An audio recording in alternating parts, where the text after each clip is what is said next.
So my first job out of college was an admission counselor, and then after we met, I got another job as an admission counselor for a different school, which involved flying to different states in the West to visit high schools and attend college fairs. Yeah, so today we're going to talk about some lessons that we've learned about work travel.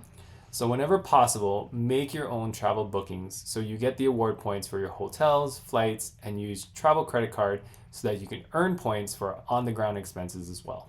Some companies will let you make your own purchases and reimburse you, but even if they don't, still ask if they'll attach your personal reward account number to any bookings that they make on your behalf. So number 2, take advantage of being sent to new destinations. Since the university was already paying for the hotel and car rental, I would sometimes pay for my own flight out of pocket to join Jed in different places.